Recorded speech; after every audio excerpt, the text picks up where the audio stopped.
Well, if you look at what's going on in Europe right now, you can see that something is starting to shift. And it's massive. The mood is changing, people have simply had enough. And no, I'm not just talking about Germany, I'm talking about the whole of Europe, from Denmark to Italy, from Romania to France, and yes, Ursula von der Leyen is feeling the effects of it now. Next week, she will have to face a vote of confidence in the EU Parliament on grounds of corruption. No, that would be too easy. But on grounds of lack of transparency, backroom deals with the head of the Pfizer during the corona period, billions spent on vaccines that were then not even used, text messages that she refuses to hand over, a court has already reprimanded her, and yet Brussels is stonewalling. But what is our media landscape doing? Is it keeping quiet or laughing it off? And this despite the fact that even from her own camp there is now criticism because she wants to spend billions on armaments, without any involvement from Parliament. She calls it an emergency measure. Sure, an emergency is always when you no longer want to follow the rules. And then Italy of all countries comes along with the next bombshell. Giorgia Meloni, who said from the beginning that we would not participate in this anymore. The EU, as it currently functions, has become a power apparatus that no longer has much to do with democratic legitimacy. And now she is joining forces with Denmark in officially demanding that we revise the European Convention on Human Rights. Why? Because the European Court of Human Rights repeatedly prevents criminal foreigners from being deported, because national parliaments are being undermined by judges in Strasbourg, because entire states are no longer allowed to make sovereign decisions on how to deal with migration. This has nothing to do with human rights anymore. This is political blackmail through legal interpretation. New countries are already joining in. And yes, Italy is thinking out loud about whether all this still makes sense, whether it might even have to think about leaving. Not immediately, not tomorrow. But the debate has begun and Brussels is raging, threatening. We're already familiar with this. Meanwhile, the SPD wants to fly in 2,400 Afghans, even though the admission program was officially stopped a long time ago. But now it should happen as quickly as possible, if necessary with all the experience in court, because a promise was made. Aha! And what about the promises to our own citizens? To those who wait for the police every day because there are too few civil servants, who are hoping for their pensions, for the craftsmen, for an affordable life. And when the AfD, the only party that still asks critical questions at all, wants to know how much money is actually being spent on lawyers, procedures and court cases, the only response from the government is that it's excessive control. It can't answer everything. File numbers, names of lawyers, legal costs, no, that would be asking too much. But of course, spending our tax money on it is always possible. Proceedings in the first quarter alone in which the Ministry of Finance was involved. Once even a disciplinary complaint against one of its own employees. Why? No information. Supposedly is none of our business, and that in a country where every recipient of Hearts 4 has to fill out every form 3 times in order to receive €50 more. Then Alexander de Brent from the CSU stands in front of the cameras and says, yes, we need border controls. Yes, we need to reorganize the asylum system. Quote, and then comes the following in the same breath. But of course we don't want to strengthen radical forces like the AfD. So dear CSU, you say the same thing as the AfD, but are afraid of being confused with them. Maybe it's because you only say it but don't implement it. De Bruyne even wants third-party models. Yes, just like Denmark and Meloni and Great Britain and even the USA. But here in our country, this is being blocked by the Greens, who still see migration as an opportunity. Even if entire cities collapse, even if teachers, police officers, judges and social workers say we can't keep up. But the main thing is that NGOs, i.e. these civil society organizations, continue to receive millions from the state, even when they take to the streets against the AfD, even when they demonstrate against the government that simultaneously pays them. That's called promoting democracy.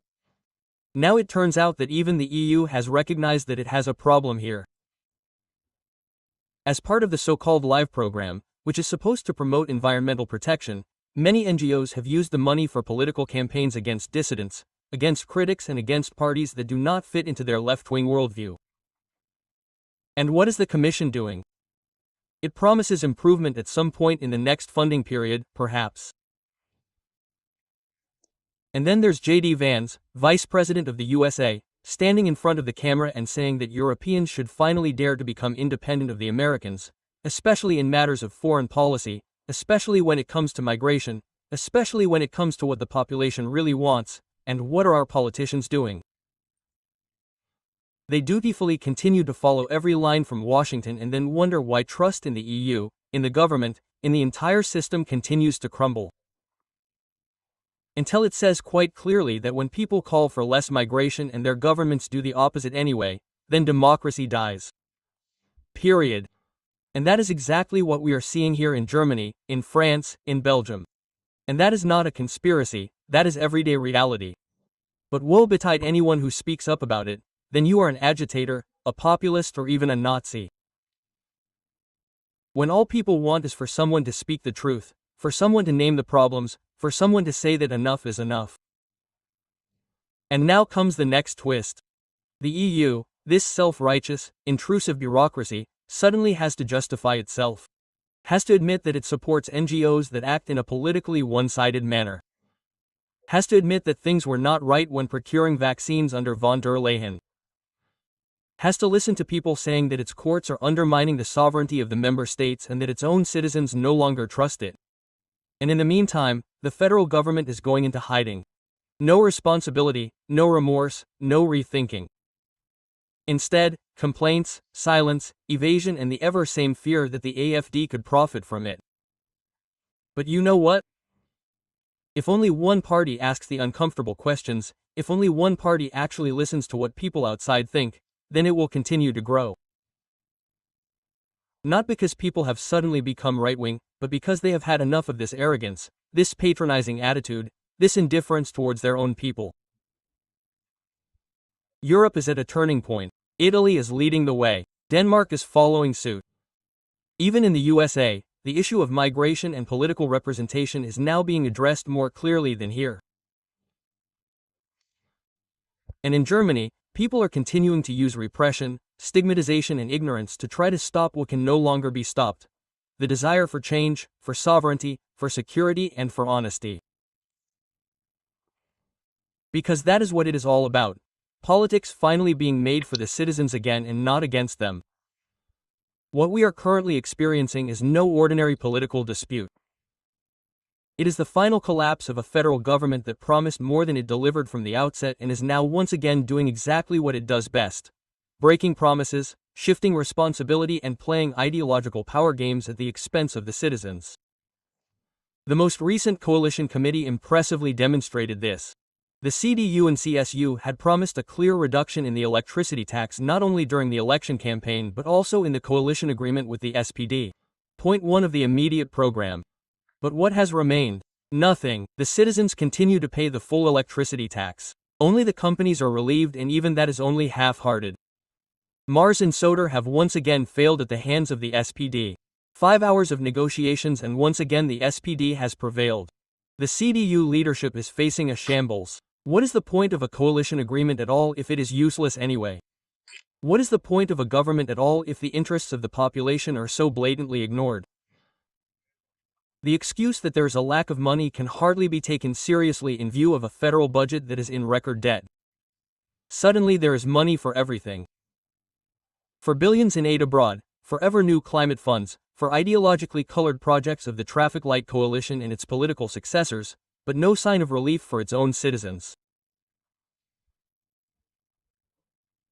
So while the electricity bill for the average household continues to rise and pensioners, families and employees have to bear the consequences of the energy transition, the next budget is being waved through in Berlin with new debts of almost 85 billion euros by 2025. Federal spending is set to rise to over 100 billion euros per year by then. In 2025 alone, the government plans to spend over 500 billion euros, and that with a government that constantly talks about climate protection, transformation, and social justice, but has no answer to the growing dissatisfaction of the population. And then one wonders about the poll results. According to a recent poll, 4 out of 10 East Germans would vote for Alice Weidel as federal chancellor if there were a direct election.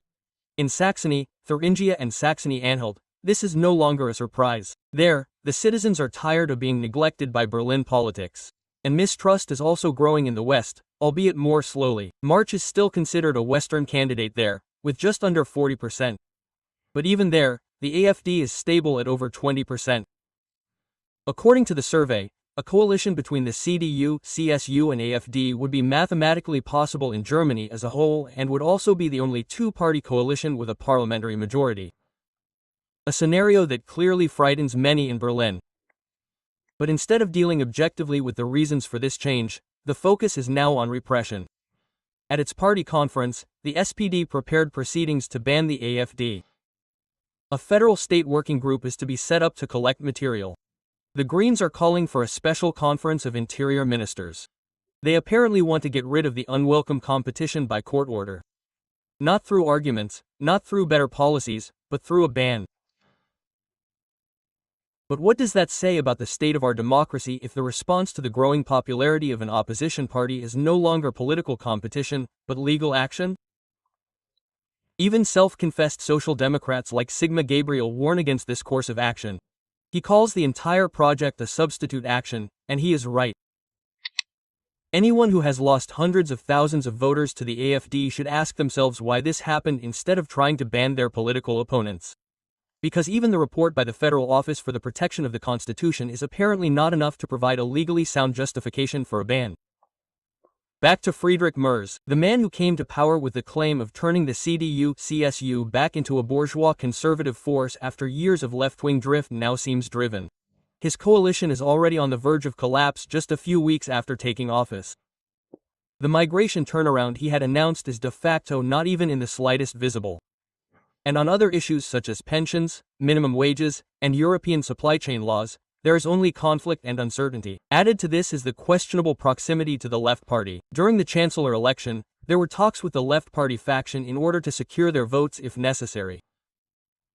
These are the same people who want to abolish capitalism, but they are supposed to help stabilize a bourgeois government. It is hard to imagine a greater contradiction. So what is left of this government? A chancellor who can barely control his own ranks. A finance minister who keeps piling more debt on the state. And an SPD that would rather work on an AfD vote than take its lost voters seriously. At the same time, the gap between East and West continues to grow. In the East, the AfD has long been the strongest force. In the West, the CDU-CSU can still hold on. But for how long?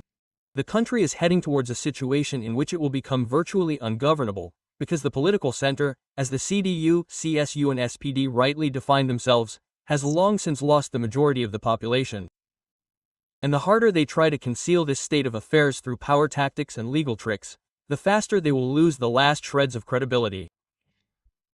If nothing changes on this course, if the problems of the citizens continue to be ignored, taxes continue to be increased, migration is not effectively limited and the opposition is delegitimized, then Alice Weidel will not remain at 27%. The upcoming state elections will show just how low trust in the established party system has already fallen. What do you think about all of this?